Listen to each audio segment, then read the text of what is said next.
Be a show! Oh, little spin out.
Coming down the mountain, I thought we was coming pretty fast, and I could hear the driver calling out something, but I couldn't make out, and I could see the bend in the road, and I thought, oh, we're never going to make that, and I could see the guidepost coming up, and I never thought for 1 minute that we're going to be hurt or killed. I just thought, let's just going to run through these guideposts onto a bit of flat ground, I can't remember any more after that. The Mount Tamborine bus crash killed 6 people and injured more than 40 others. Most were from Newcastle. It was a horror end to a Coolangatta holiday.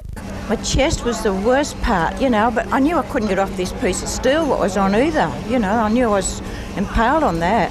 Just everybody was lying everywhere around. My girlfriend was killed. And that was the worst part. It's a painful memory, but this is the second time these people have come together. They say it helps to talk over the events of that September day. It just helps you to talk to every lady and just see what they've been through and how they've suffered and how you've suffered yourself, and it's terribly hard to get over it. You can't forget it. Can't sleep of a night. Dreadful I am with trying to sleep. A lot of us went away on bus trips together. It's nice to have that memory to talk, because I don't think I could ever go on a bus trip again.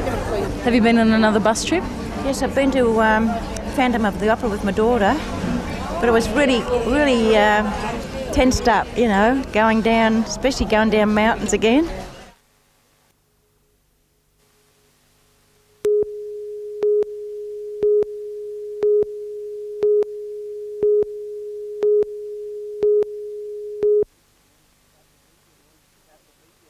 At the media launch today, some familiar surfing identities giving their support. 4 times world champion Mark Richards and reigning longboard title holder Marty McMillan. But the 92 Surfest hasn't always looked this strong.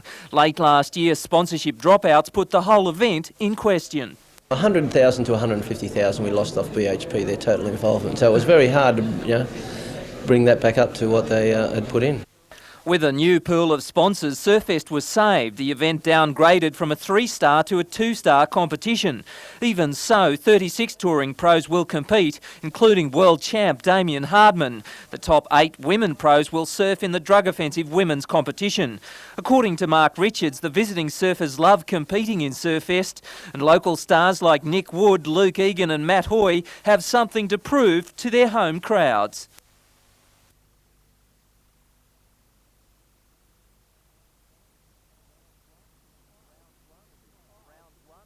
Round 1 of the trials begins tomorrow week. Peter Ryan, NBN News.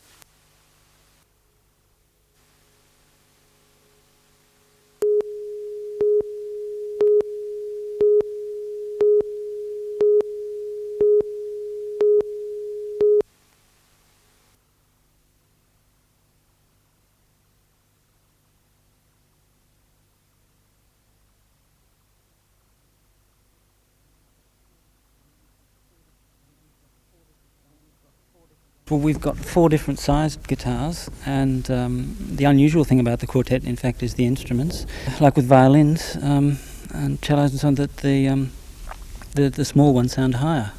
So we have a treble guitar, which sounds a little bit higher than the standard, and then a baritone, which sounds a bit lower, and the bass, which is a whole octave lower than the usual guitar. Guitar Trek has been playing as one of Australia's most unique quartets for about 5 years. A newly released CD and a series of performances has won them overseas offers and widespread acclaim. You have much greater pitch possibilities and much more dynamics. You can play much louder than with one. And you get all the different colour combinations of the 4 different individual instruments meshed together. And all sorts of possibilities open up. This kind of music we can play, almost anything from Baroque, avant-garde to very popular Gershwin, any sort of pop music.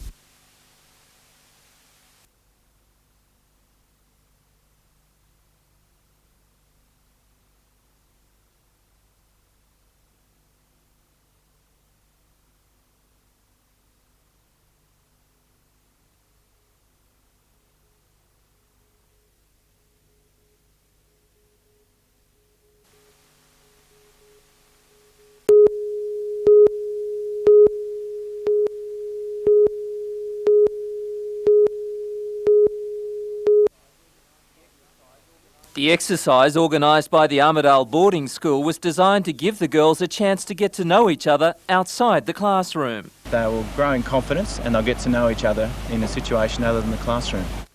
The girls were taught basic safety and procedures of abseiling at Ebor Falls, east of Armidale.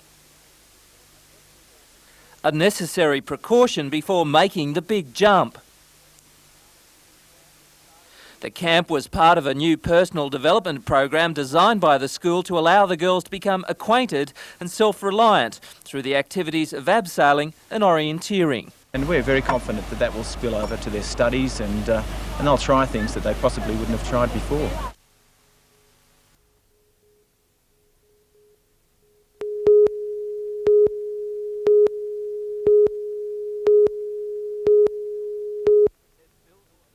It's billed as the biggest event in the northwest, a chance for local folk to celebrate the country lifestyle and to exhibit the best from the land. Sideshow workers are on the job early, tuning their rides and attractions for the 4 days of mayhem. This little fellow was already into the spirit of things, sampling one of the scores of attractions at the show. There are the traditional livestock displays of pigs, goats, sheep, cattle, even alpacas and ostriches. The camp draft was its usual high standard, with more than 260 competitors from the northwest, the mid-north coast and the Hunter taking part. Danny German won the open division from Michael Clark. Conditions were perfect for the horsemen and women to show off their skills. But not everyone was in total control. Sometimes the cattle had a mind of their own. Home crafts feature too, sitting alongside the special toys from Sideshow Alley. The show means part-time jobs for about 50 people, somebody working while it's fun for others. Peter Ryan, NBN News.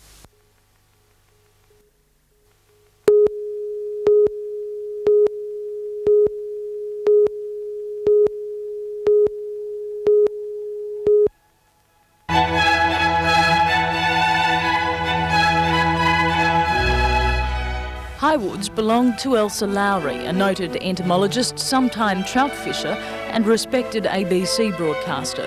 She died in January 1991, leaving her home and its gardens to council. I understand her view would have been for it to be a parkland area where council could have allowed public access and the public generally to enjoy the Highwoods locality. But council has refused the offer, resolving that the executor organise for the sale in total of the land and that surplus funds, after administration and other creditors, be paid into council's trust fund and the interest of that money to be directed into an area to acknowledge the late Mrs Lowry. The difficulty has been the initial cost to bring the land up to standard and then of course the recurring costs thereafter. The executors are willing to sell part of the property and give the proceeds of the sale to council, but they don't want to give up Mrs Lowry's plans to share Highwoods with everyone.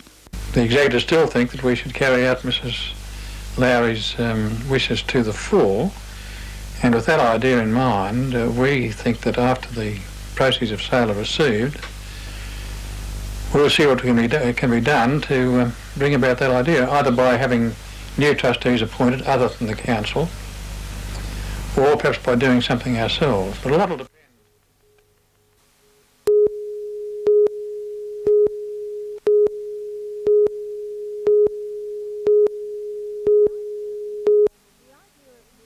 The idea of knitting all the wool squares came from this lady, Diana Wood from Armidale. She'd called on women across the nation to knit one woolen square each, not only to promote wool, but to keep the needy warm during winter. I think we want to promote wool, show people that things can be done simply, and then eventually give out the rugs to the needy.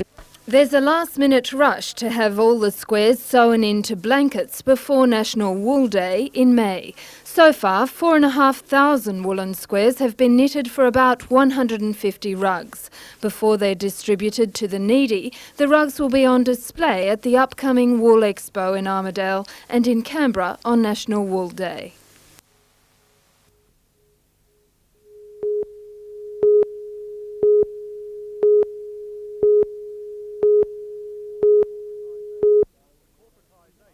The corporatisation of Hunter Water 3 months ago has been met by many of its 1,100 staff members with fear for their own futures. They say the corporation's efficiency gains could mean huge job losses. To fight that, a stop-work meeting this morning of 500 Hunter Water Salary Division members voted to strike until Tuesday. Concerned that this is the thin end of the wedge with these two restructures under corporatisation, and that further restructures will only see action of a similar kind in reducing the viability of jobs in the corporation. Mr Woods will meet with management to seek answers for staff members facing redeployment or considering voluntary redundancy. The union says among the hardest hit by the changes under corporatisation are the plumbing inspectors. There's 20 of them, now vying for only 8 positions. Ron Edwards, an inspector for 21 years, says the cutbacks will mean not only redundancy for more than half of them, it could also hit public health. It means that there could be a contamination of water supply, and especially to the home builder, they're not going to get the quality control in plumbing and house drainage as they have done in the past. A Hunter Water spokesman says administrative services have been affected by the strike. The corporation's 5 branch offices have been forced to close, but the main ones at Newcastle, Bullaroo and Maitland remain open. But he says the industrial action does not affect repairs or maintenance work. Scott Bevan, NBN News.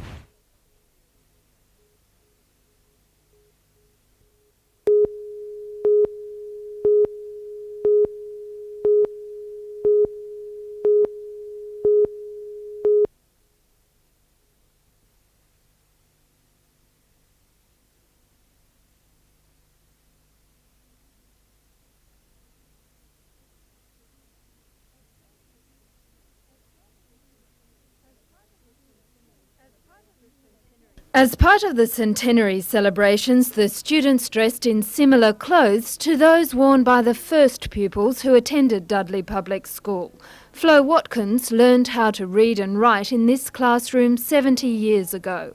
Well, those were the best days of our lives, but we didn't realise it. But it was really one big happy family.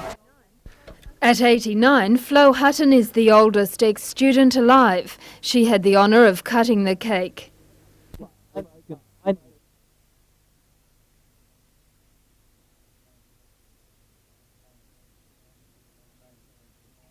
Change has been tremendous over the years, but whereas times might change, people certainly don't. Great support for this school, as in most schools I would think in this state. Present-day students have put together a time capsule containing items commonly used by school kids in 1992. It won't be opened until the school's 150th anniversary.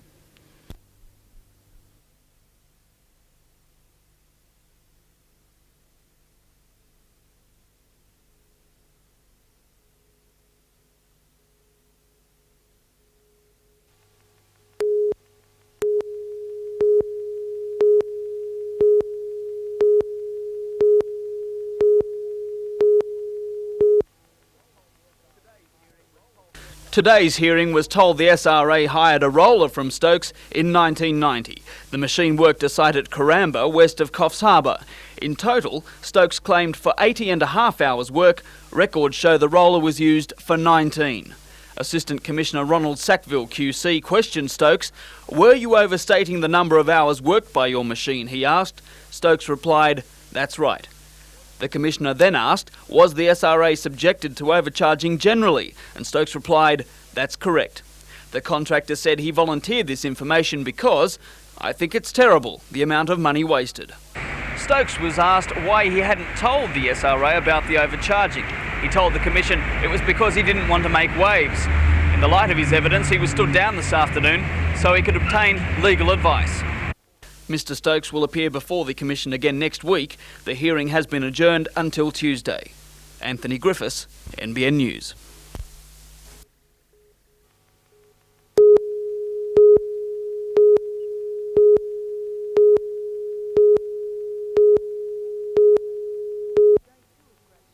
As day 2 of graduations proceeded at the university's Armidale campus, academics expressed surprise at the Board of Governors' decision. I'm really wondering what other evidence they need before they can be convinced that amalgamation is not in the best interests of certainly of Armidale.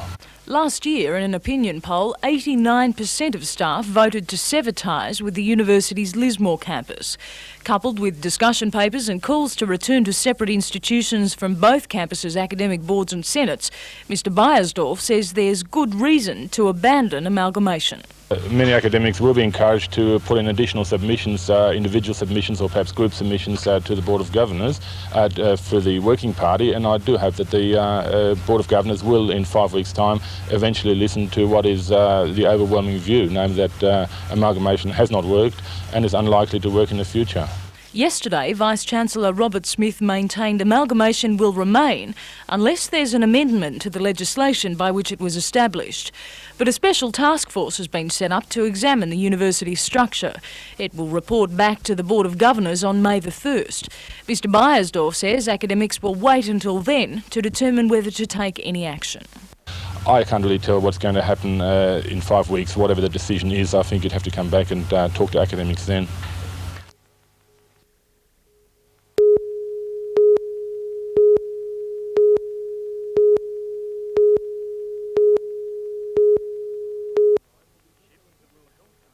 Ships of the Wilhelmsen line will be regular visitors with cargo for the expansion of the smelter. In this 3,500 tonne load, there are 140 shipping containers and numerous crates of specialist equipment plus fire bricks from France and Germany. Over the next 6 months, 15,000 containers will be offloaded in Newcastle. It's a quick turnaround operation with the ships staying in port for only 24 hours before continuing on a global circuit, taking with them extruded and rolled aluminium from the Tomago plant. Aluminium production will increase by 60%, along with exports when a third potline comes into operation later this year.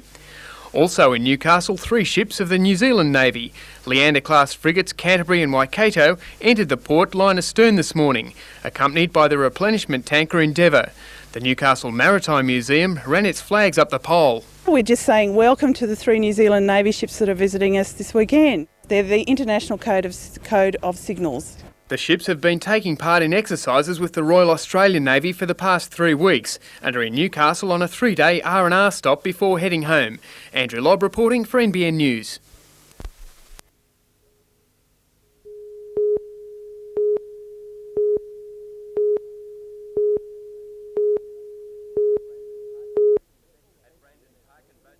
At Brandon Park and boasting the best defence in the NSL, the Wolves were always going to be hard to beat, and Mick Smith nearly got them on the board early with a cracker. And then he was in the action again, a lapse by the Breakers' defence, and the Wolves led 1-0. But the Breakers hit back, Ralph Mayer and Brad Maloney combining, but no result. And Darren Hillier applying plenty of pressure to the Wollongong defensive line. Then the break Newcastle was looking for. Bobby Newmoff was brought down and a free kick awarded to the Red and Blues. His cross was a perler, partially cleared only for Mayer to latch on with the left foot. Final score, Wollongong Wolves 1, BHP Breakers 1.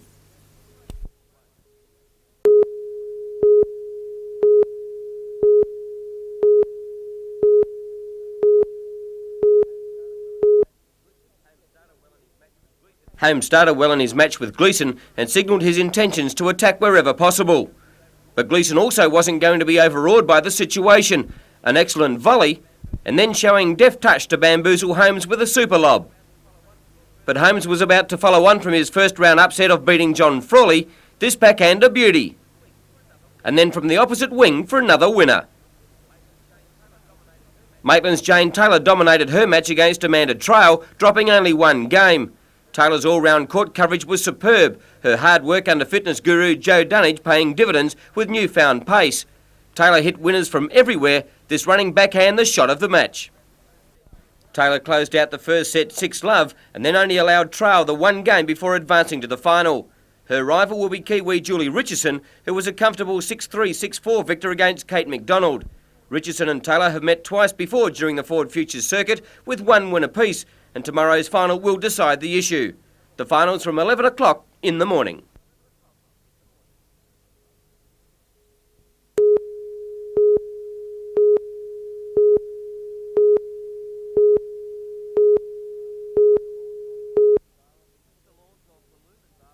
The lawns of Ballumenbar on the university campus were packed to capacity this morning. Ceremonies for the 4 faculties of the University of New England wound up with students receiving a range of awards, from a Doctor of Philosophy to Associate Diplomas. An honorary doctorate of the university was presented to Minister for Trade and Overseas Development, Mr John Kieran. In the name of the Board of Governors and by my authority as Chancellor, I admit you, honoris causa, to the degree of Doctor of the University.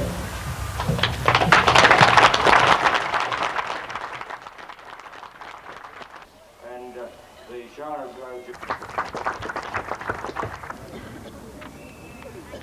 I hope I am by nature scientific in the sense that I've always been interested in trying to establish the facts of a situation and making political decisions on the basis of those facts.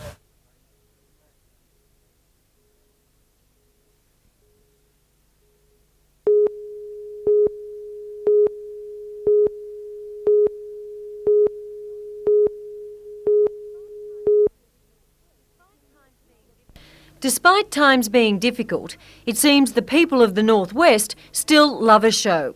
Celebrations of the 120th show have seen new attractions come to Tamworth, including log-splitting competitions, bread shows and improved fashion parades from local boutiques.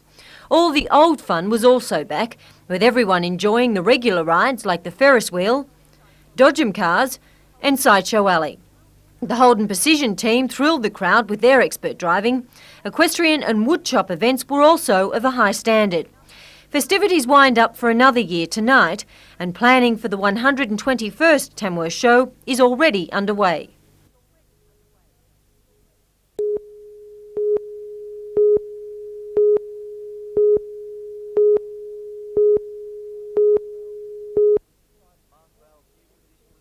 Mark Vale's new position was decided this morning at the Menning Entertainment Centre. It was a pleasing turnout for party officials, electing a new representative to replace Bruce Cowan, who has served line for many years. Mr Vale was chosen from a group of 5 candidates. I'll be doing my utmost to be working hammer and tongs to win this seat and make it a safe seat for the National Party.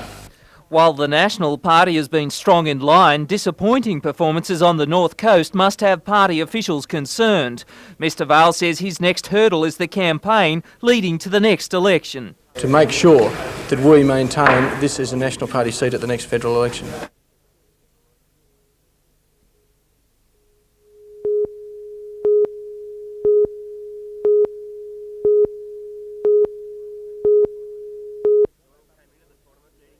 Doyle came into the tournament needing to win it to wrap up the Ford Futures circuit and grab the 35 Vital World ATP computer points. His opponent, Jamie Holmes, was the surprise packet of the event, unseeded and the conqueror of top seed John Frawley in the first round. But Doyle never let Holmes into the match, racing through the first set 6-3 and then powered home to wrap up the match in straight sets. Jane Taylor and her opponent, Kiwi Julie Richardson, have dominated the women's Futures circuit with one tournament win apiece, and today the showdown. Nothing in the first set, with Taylor able to snare a break and steal the early advantage of the first set. But Richardson has plenty of overseas experience and she hit back to square the match at a set all. The deciding set was a nip and tuck affair with a balance swaying from one side to the other. but Taylor once again proved too strong in the run home to triumph 6-3, 3-6, 6-3.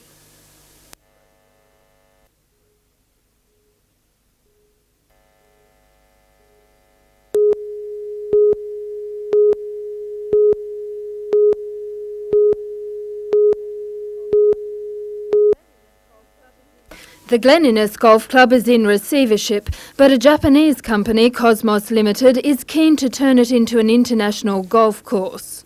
They want to put an international golf course in, which would be completely watering fairways, new tees and redesigning the golf course.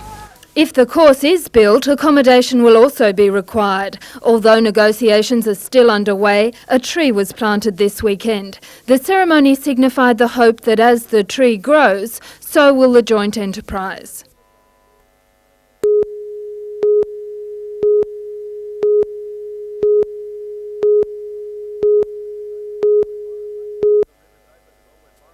Northern Rivers opened well when Byron Bay's Andrew Sheridan found his way through some slack Newcastle defence to score. The defending champions equalised when Tony Price switched play to the left to Jim Bell onto Christensen, and his world time pass had Adrian Bolton scoring wide out. 8 all at the break and Northern Rivers were behind soon after but never gave in, levelling the score after big Scott Cooper ran onto a play the ball pass and he carried the defence over the line. But after the final siren, Newcastle's Kevin Marr crossed to seal the win.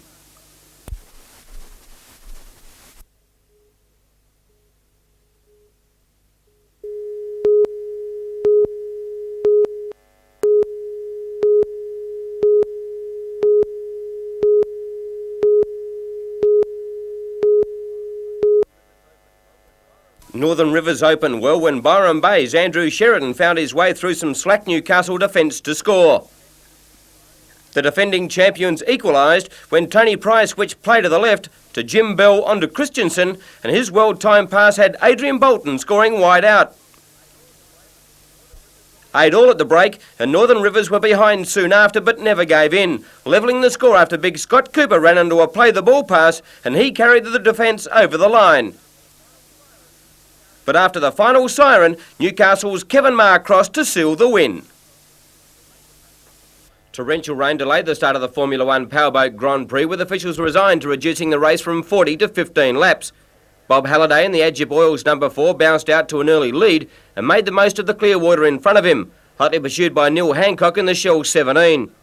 Peter Troy in 88 was also well in contention, with Bob Love making a contest a feast of brilliant racing for the hardened spectators who braved the atrocious conditions. But it was Halliday who drove a masterly race to take the checkered flag in a race time of 9.5 minutes, winning comfortably from Hancock and surprise packet Nick Ames in the number 43.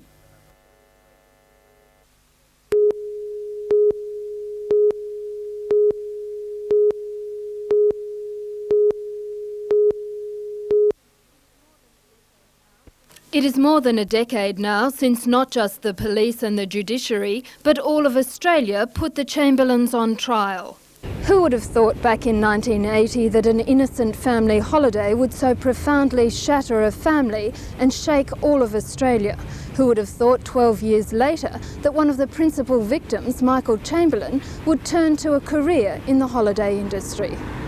Michael Chamberlain is the Honorary Vice Chairperson and Media Officer for the Lake Macquarie Tourism Board. His family moved to the area to seek refuge. Now he says he's staying.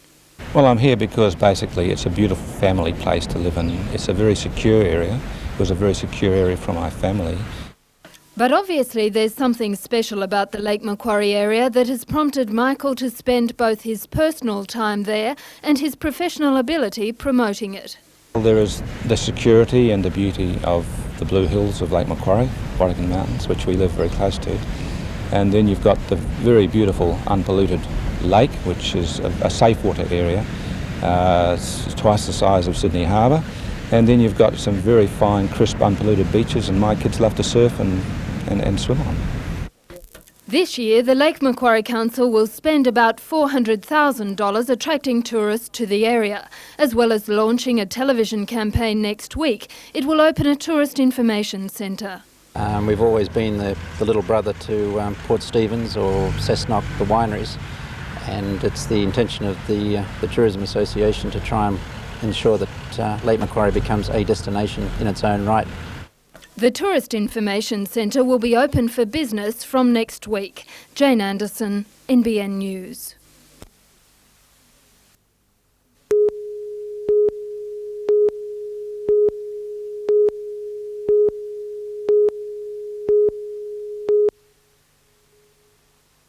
Telecom workers held a stop work meeting today. According to the union, up to 2,000 jobs could be lost. The National Secretary, Peter Robson, believes many of the jobs will be lost in the country areas. He claims that if Telecom goes ahead with its plans, customer service offices in the country will close.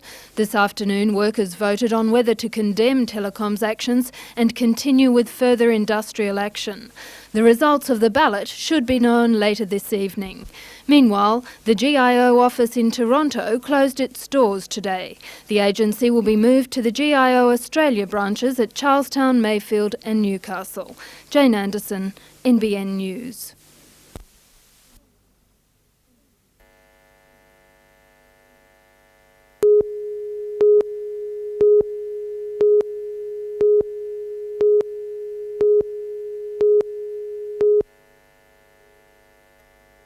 This is St Philip's Christian School in the Newcastle suburb of Waratah. Last week, about 280 students from Year 7 to Year 12 spent 3 days at a school camp in Sydney.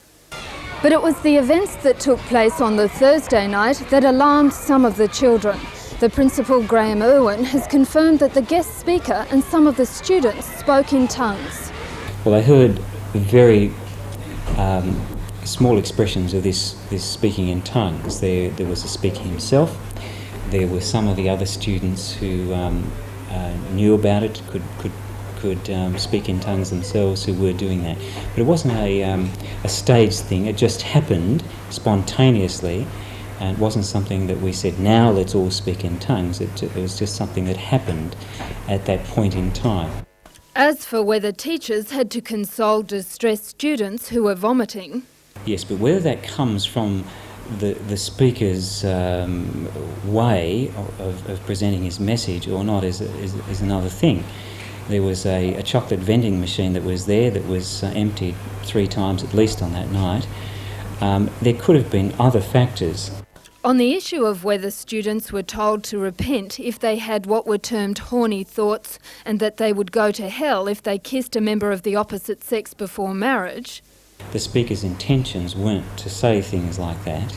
He may have used some inappropriate words, such as the word horny. He may have expressed things in a more forceful way than would be suitable for that age. But his intention was not to suggest the things that people are suggesting he. The principal believes up to 10 students will be withdrawn from the school. Despite this, he says there was a spirit of reconciliation at a meeting with about 400 parents last night. Graham Irwin says he and the board will put together a policy for future camps, which he hopes will satisfy those parents who are justifiably upset. Jane Anderson, NBN News.